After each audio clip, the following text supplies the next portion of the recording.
I couldn't help but wonder, even though Carrie had some big problems, maybe it isn't hatred I feel for her, but relatability? Carrie Bradshaw, a fashion icon, a successful sex columnist, and probably the most hated character on Sex and the City. But why do you hate her so much? And is it justified? She deserves nothing! I am Beth, and I talk about all things fashion and pop culture, and today we're going to be discussing why I think you shouldn't be jumping on the Carrie hate train. Sex and the City was inspired by Candice Bushnell's book of the same name, which was a compilation of her New York Observer columns. Bushnell has said that Carrie was her alter ego, and she originally used her real name, but later created the character of Carrie to create more privacy. Producer Darren Star bought the show for just $50,000 and set out to create the HBO show we all know today. Working closely with Candice Bushnell, he created a more toned-down version of Carrie, but still kept her daring, promiscuous side alive. It was a bold move at the time when sex, especially from a female lens, was still quite taboo on television. The first episode aired on June the 6th, 1998, and we're first introduced to Carrie as she's sitting away typing on her laptop. She's discussing why so many great women in Manhattan are still unmarried. This quickly becomes one of the show's signature tropes, with Carrie's articles often aligning with the storytelling that's going on in that episode. However, I will point out that the pilot has a distinctly different vibe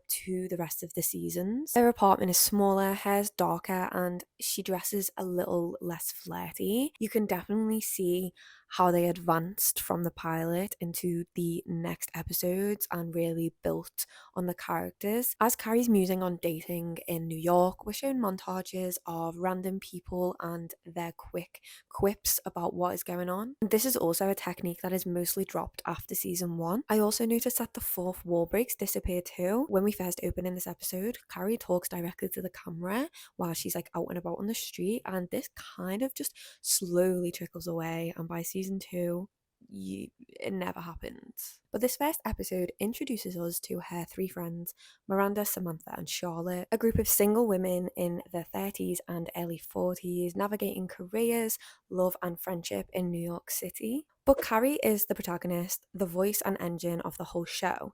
So why is she so hated?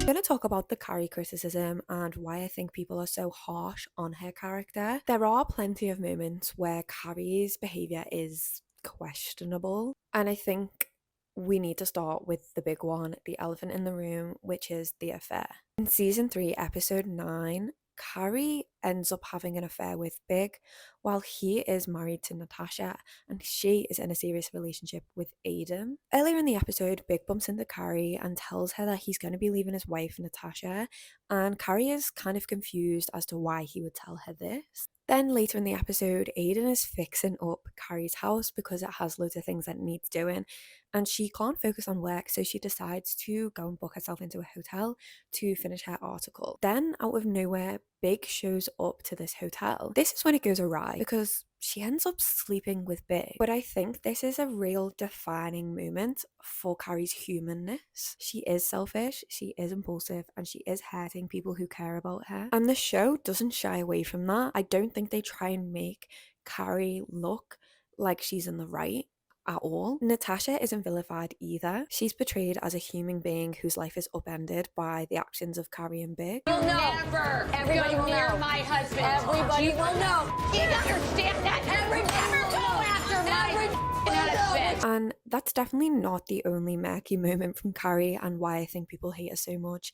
She has a lot of these overlying characteristics that a lot of people find annoying, like she interrupts people a lot, she makes conversations about herself. She also does some other crazy things, like makes Charlotte feel guilty for not giving her money after her divorce payout. It's just a bit questionable behaviour. She ditches Miranda one night for Big, doesn't tell Miranda about it, leaves her at this restaurant on her own, and then proceeds to eat veal with Big. That's the whole reason she ditched Miranda. Like, okay, queen. And then she also has moments where, like, surprisingly, as a sex columnist, she's very close-minded to sexuality. She actually calls bisexuality, and I quote, a layover on the way to gay town.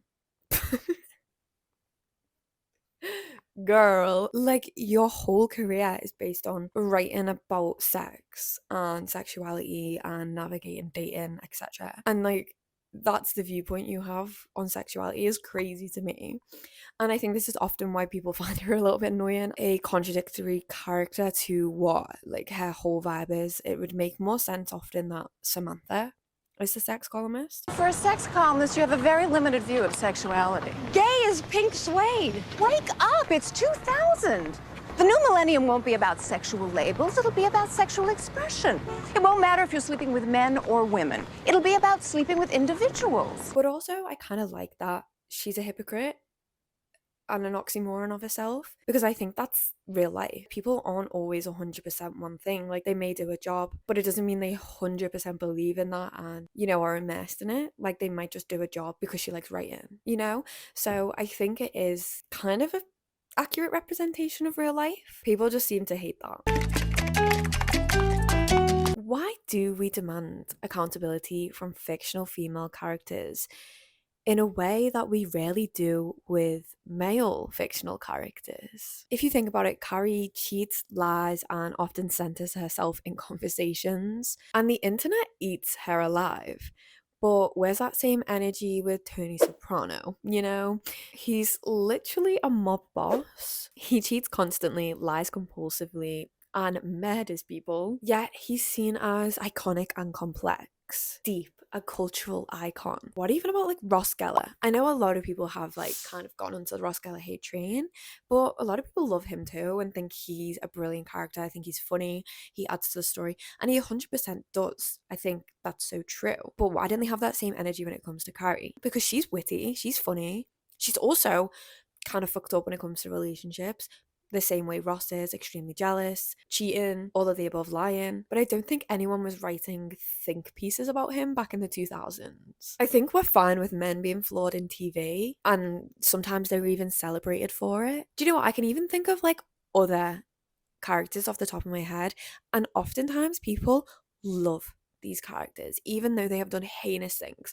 Chuck Bass. Think of the absolute fangirling that happened in like the 2010s for Chuck Bass.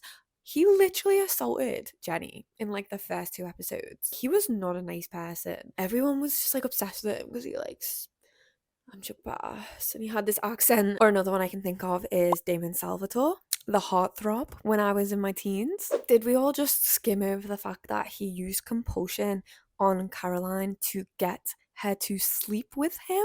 Like, I don't think there was any consent in that, but yeah, he was like the fan favorite. So I do think that we're fine with men being flawed in TV, and sometimes we love it. But the tune changes when it becomes a female. Suddenly this character is constantly getting called out or cancelled or hated on. It's almost like the audience forgets that a female character can be great and flawed at the same time. In my opinion, aren't Carrie's flaws what makes Sex and the City so good? If we stick with my previous example of Friends, both these shows aired at similar times in the same era of like the late 90s, early 2000s. And while Sex and the City wasn't always hitting the mark with some plot points, it was also wildly progressive for its time. It openly discussed female sexuality and, more importantly, let those female characters be messy. If you compare this to the women on Friends, for example, their flaws are often minimal, played for laughs, or quickly resolved. Take Rachel Green, another 90s fashion icon. She starts off as this spoiled runaway bride, clueless about life, but by season 2, she's working, growing, and becoming a really well-rounded, lovable character. Carrie, by contrast, is what I'd call an anti-hero. She's raw, she messes up, she doesn't become a better person by the end of the seasons, and I don't think her flaws ever get neatly resolved. In an interview with Vulture, Darren Star said, "I really wanted a character that was going to make mistakes and be an anti-hero, to be able to love and hate her at the same time, see her make mistakes, understand her.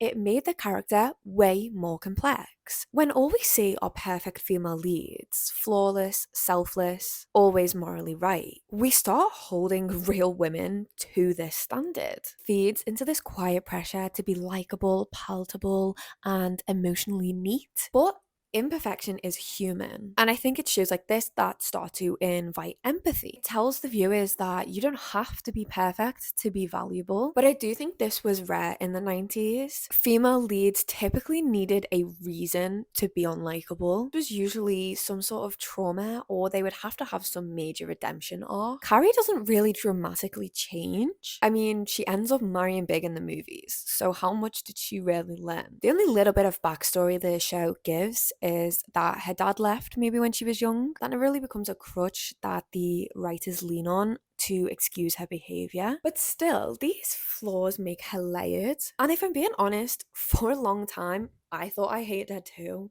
But then I realized I kind of relate to her. Unfortunately, she might be just like you. And an example that comes to mind is when she has the cabin meltdown. She's at Aiden's cabin, sees a squirrel, and has a full on meltdown. Like, honestly, like screaming, kicking, crying. She hates the outdoors and she just wants to go back to the big city. It's immature, yes, but also I kind of get it. Like, she's a city girl. She likes shoes, not squirrels. And how many of us have had a mini breakdown when we're just pushed way too far out of our comfort zone?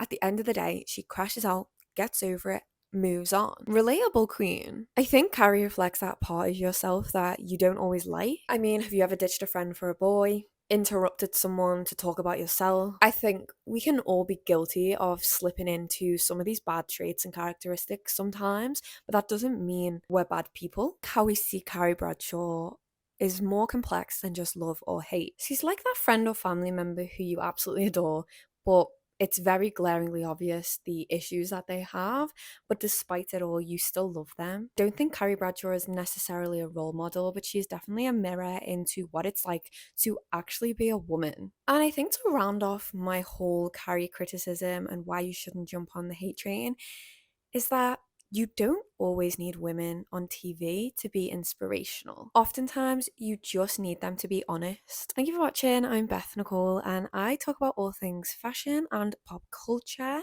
If you enjoyed this video, like maybe consider giving it a little thumbs up.